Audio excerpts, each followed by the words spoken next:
Assalamualaikum. Hai semua. Berjumpa lagi kita untuk kelas Bahasa Melayu tahun 5. Kali ini kita akan fokuskan pada tema 1 iaitu kemasyarakatan pada unit 2 kerjasama eratkan hubungan. Apa yang kita akan belajar hari ini? Baiklah, petikan kita pada hari ini bertajuk Sepakat Menjaga Kebersihan. Pada hari ini, kita akan fokuskan kepada kemahiran menulis 3.2.1. Membina dan menulis ayat untuk menyatakan pendapat daripada sesuatu bahan multimedia. Objektif pembelajaran kita pada hari ini ialah membina dan menulis ayat untuk menyatakan pendapat berdasarkan bahan. Objektif ini akan tercapai jika murid-murid dapat menulis sekurang-kurangnya 3 ayat untuk menyatakan pendapat tentang bahan yang diberi.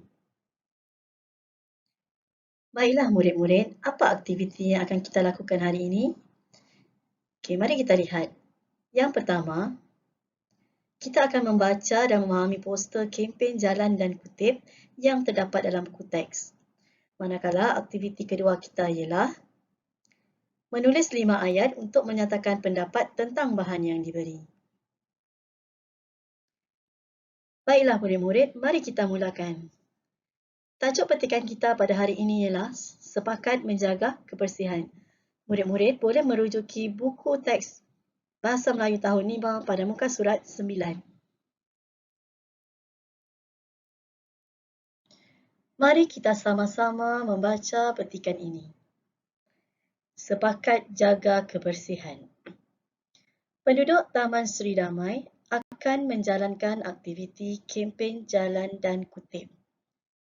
Sambil menjalankan aktiviti, masyarakat dapat beramah mesra dan bekerjasama. Lihat poster yang dipaparkan. Program Kemasyarakatan Taman Seri Damai, kempen jalan dan kutip, tarikh 24 Mac 2020, Ahad, masa 8 hingga 11 pagi. Matlamat menanamkan sikap bekerjasama, mengeratkan hubungan kejiranan, kawasan sasar, taman permainan, gelanggang futsal, bangunan kedai, kawasan perumahan. Atur cara 8 pagi taklimat, pembahagian kumpulan, pelantikan ketua kumpulan. 8.15 pagi, aktiviti dijalankan. 11 pagi, bersurai.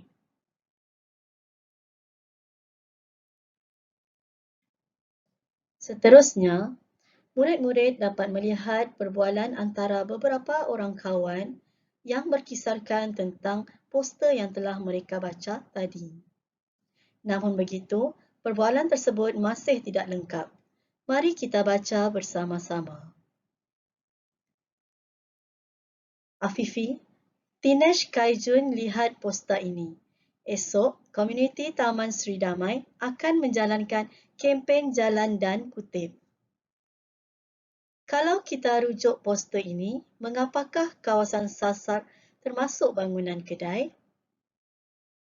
Kaijun, bagaimanakah aktiviti sebegini dapat mengeratkan hubungan kejiranan?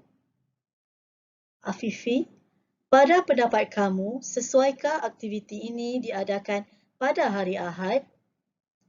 Dinesh, apakah tujuan pelantikan ketua kumpulan bagi setiap kumpulan? Kaijun, yang manakah lebih sesuai? Aktiviti ini dijalankan secara berkumpulan atau individu? Nyatakan pendapat kamu. Baiklah murid-murid, selepas ini kita akan bincangkan apakah maklumat yang sesuai kita lengkapkan di sini. Baiklah, mari kita cuba lengkapkan perbualan tersebut. Kita mulakan dengan yang pertama. Dinesh, kalau kita rujuk poster ini, mengapakah kawasan sasar termasuk bangunan kedai? Kita sedia maklum, program ini diadakan di kawasan kejiranan dan kebanyakan daripada kita beranggapan ianya hanyalah untuk pembersihan kawasan perumahan sahaja. Tetapi, mengapa kali ini kawasan sasarnya adalah bangunan kedai?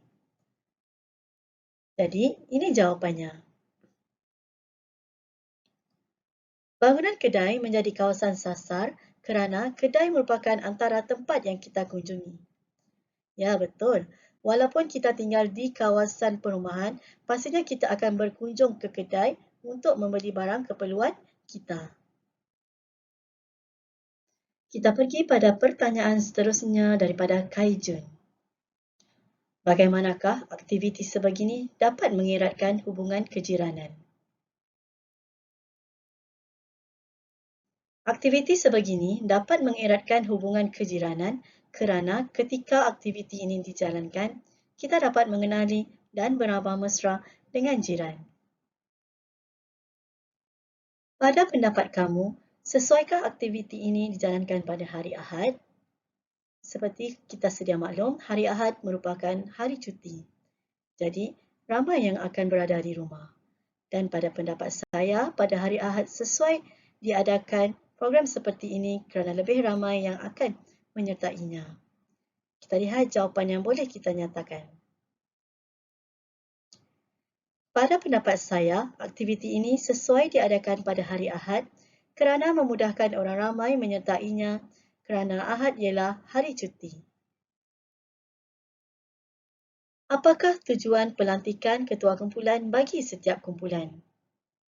Seperti kita sedia maklum, ketua kumpulan biasanya memainkan peranan untuk memastikan setiap anak buahnya akan bertindak untuk melancarkan sesuatu aktiviti. Jadi, ketua kumpulan dilantik supaya aktiviti yang dijalankan dapat berjalan dengan lancar.